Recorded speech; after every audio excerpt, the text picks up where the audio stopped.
Hi guys, in this video I'm going to take you through a foam rolling routine that I use pretty much daily before or after my training. I use bits and pieces depending on what's feeling sore, and so you might learn some new ways to loosen muscles that you didn't know before, or some better ways to do it as well.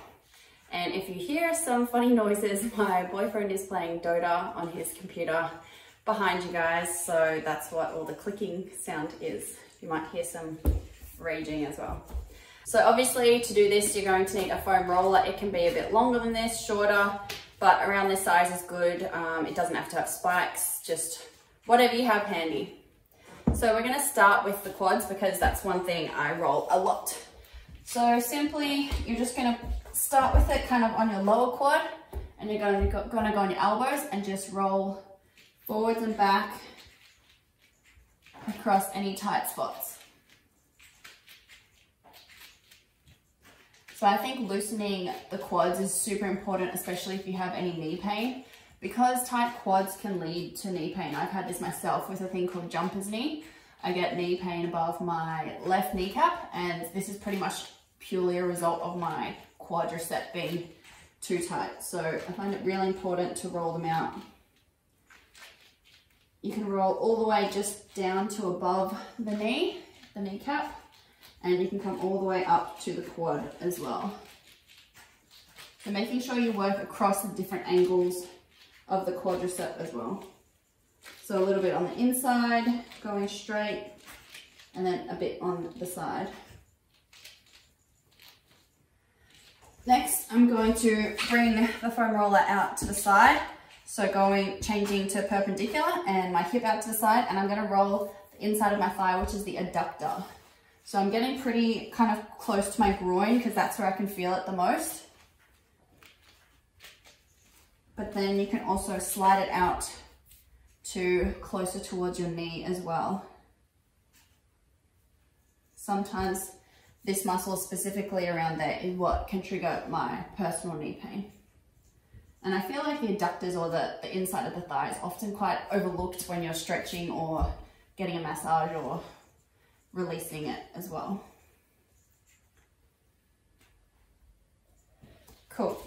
Next we're going to get into the IT band, so the other side of the thigh. So that runs from down here up into the hip.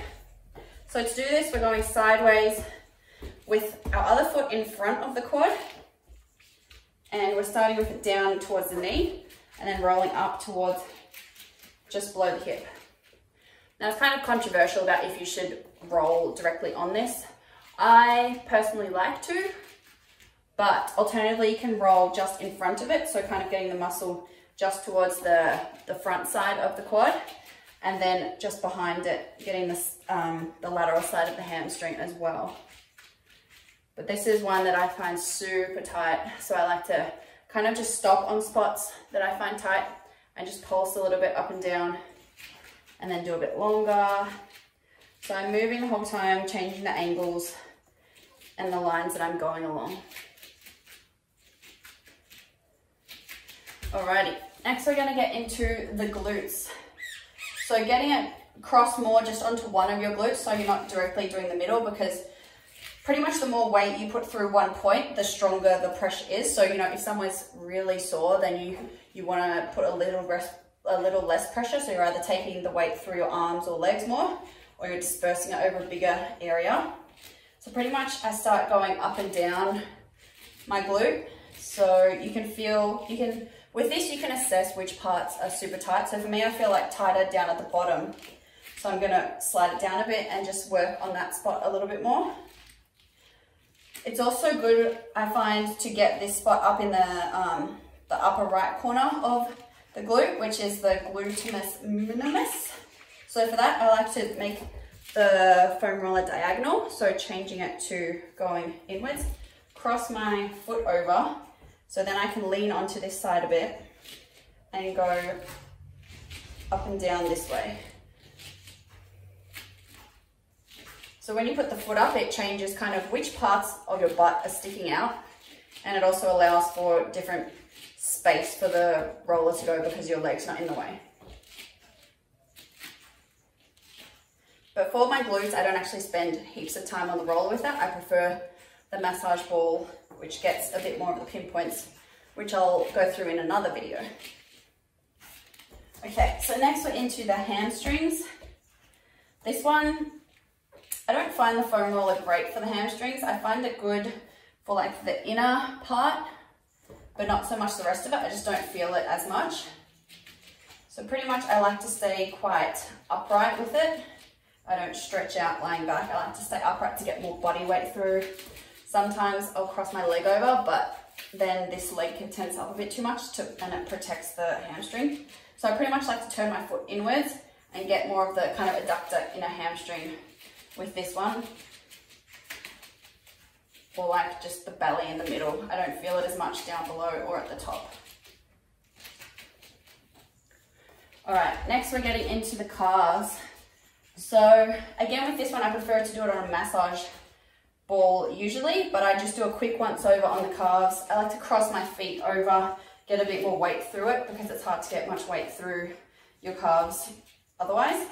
But if you can't handle that, you can just go straight through one calf as well. And again, I'm changing the angle. So I'm pointing the foot inwards and then I'm getting the inner belly of the calf and then turning it outwards to get the kind of lateral side of the calf as well. Sometimes this gets tiring to like hold your body up for so long as well. So you can just like put your bum down and just chill on one spot for a bit, get a bit of weight through it and then like chill again. Okay, then after I do the calves, I like to do the shins just while I'm thinking about them. So I kneel for this one and do you have to kind of tilt it to get the muscle and not the bone. So you have to kneel and then kind of bring that foot pointing inwards across to the other foot and then just roll up and down to get that belly of the muscle.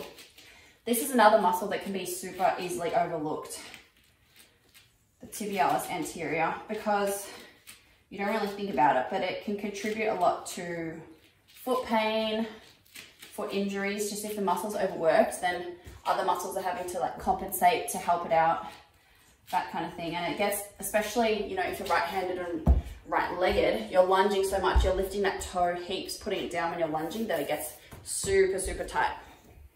That's pretty much the legs done. Then after that, I go into the back. So pretty straightforward. I start with it like in the mid-back so I can get a good position. And then I like to put my hands to support my neck. And I just roll pretty much from the middle of the back up towards my shoulder blades. I don't go as much through the lower back. I think it's a bit hard to kind of keep the core strong in the right position. You can kind of sag. So I just go mid-back to upper shoulders. And as I do this, I try to like relax my ribs, and you can kind of feel, I don't know, I can feel the joints kind of relax around the roller and mobilize the joints a bit. You can pause on a tight spot and you can bend back down and back up. So if you get in between a vertebrae, you can use this to kind of mobilize the joint a little bit, because it doesn't usually have that kind of pinpoint pressure.